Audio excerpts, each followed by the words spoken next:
Olá pessoal, eu queria nesse vídeo fazer o comentário da segunda parte da entrevista do Ciro na CNN. No primeiro vídeo eu expliquei que o Ciro lá na CNN, naquela entrevista para o William Vac, defendeu algumas ideias, principalmente contidas no livro dele, Projeto Nacional Dever da Esperança. Então ele defendeu algumas ideias que a gente começou a discutir lá no primeiro vídeo. As ideias basicamente foram para tirar o Brasil da estagnação, ou seja, o Brasil voltar a apresentar crescimento do produto industrial. Ele defendeu renegociar a dívida das pessoas jurídicas, ou seja, das empresas, e renegociar a dívida das famílias, né? Porque as empresas e as famílias, o consumo das empresas e a produção e consumo das famílias, aliás, o consumo das famílias e a produção e consumo das empresas é que alavanca o PIB, né, que faz o PIB crescer. O problema é que, como as famílias estão endividadas e as empresas endividadas, essa capacidade de consumo ela fica comprometida, ou seja, você tem menos famílias consumindo e menos empresas comprando porque estão endividadas e numa situação de quase falência. Então a ideia do Ciro é essa, a outra ideia é aquela de taxar as grandes fortunas como uma forma de trazer recursos, aumentar a arrecadação e poder equilibrar receita e despesa e não precisar ficar dando pedalada fiscal, comprando aqui para pagar depois e rezando para entrar dinheiro.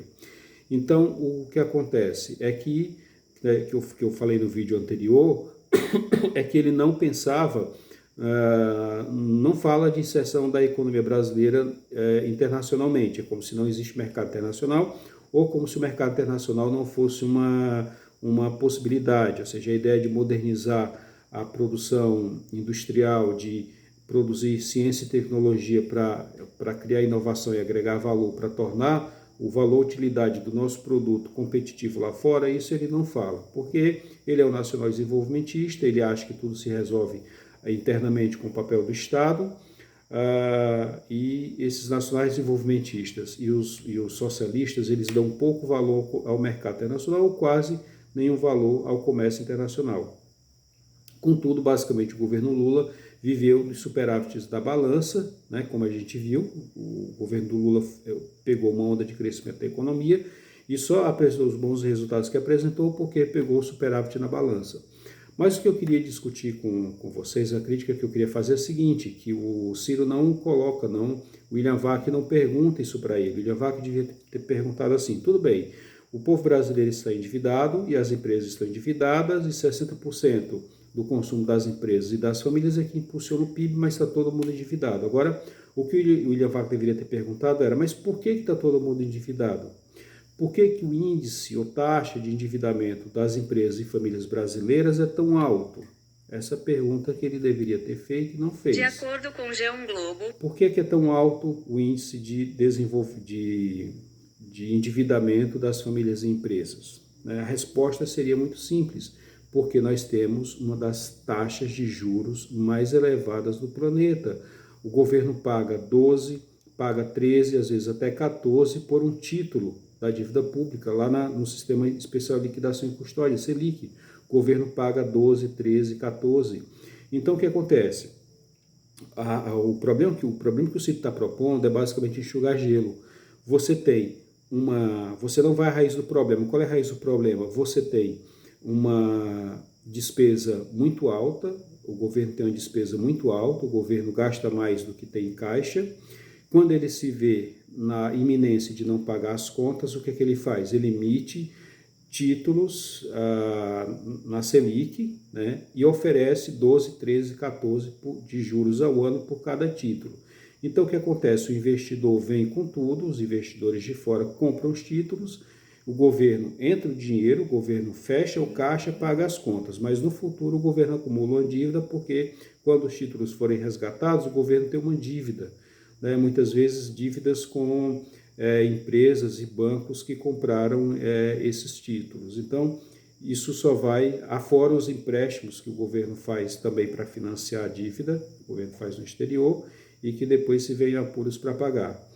Então, qual é o grande problema? O grande problema é que o povo está endividado e as empresas porque a taxa de juros é muito alta. As empresas pegam dinheiro emprestado, depois não conseguem pagar, as pessoas físicas a mesma coisa e fica bloqueado a capacidade de consumo de empresas e famílias. Então, o problema ele é estrutural, né? Precisa baixar a taxa de juros, precisa baixar a taxa de juros para um 5, um 6, um 7, né? Se baixasse para 10 já daria muito resultado, mas se baixasse para 7, 6 seria bem interessante. Então, baixando a taxa de juros, você estimula toda a economia, você estimula o crédito fica mais barato para as empresas e o crédito fica mais barato para as famílias, baixando a taxa de juros. Por que o governo não baixa? Porque o governo é um desequilibrado, ele gasta mais do que a capacidade dele de arrecadar. E aí ele aumenta a taxa de juros e pega dinheiro emprestado e compromete aqui a taxa de juros para as famílias e para as empresas. É uma verdadeira bola de neve. A única saída é baixar taxa de juros. Se você baixar a taxa de juros americanas é 2,5. Quando eles aumentam lá 0,25, chove de investidor querendo ir para lá, né? Porque a economia é organizada, toda estruturada, cheia de ciência e tecnologia.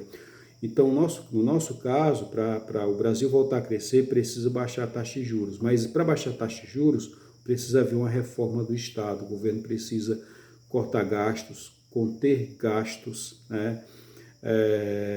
Precisa fazer isso e privatizar a saída mais fácil, já que não pode cortar gastos nem conter gastos assim de maneira tão significativa, é simples, basta pegar as 300 empresas estatais que o governo tem, vender e quitar parte das dívidas que tem, equilibrar o orçamento, aí baixa a taxa de juros, estimula o consumo das empresas e das famílias, o PIB sobe, a arrecadação aumenta e você tem equilíbrio fiscal. Então, uma saída muito simples é privatizar as mais de 300 empresas estatais, que tinha até bem pouco tempo, não sei se é exatamente ainda esse número, mas era perto disso. Então, privatiza, pega o dinheiro e faz o equilíbrio das contas. Essa é uma saída bem mais interessante do que ficar refinanciando dívida. Você pode refinanciar a dívida, é uma medida perfeitamente aceitável, só que é enxugar gelo, porque você refinancia a dívida das empresas, refinancia a dívida das famílias, e se você não contiver essa taxa de juros que é absurda, as famílias e as empresas vão voltar a pegar crédito e daqui 1 ano, 2 estão endividadas de novo. Então é enxugar gelo. Bom, gente, é isso aí. Essa é a parte que faltava do meu comentário ao vídeo entrevista do Ciro na CNN. Tá feito aí o comentário. Espero que tenham gostado do assunto e até a próxima.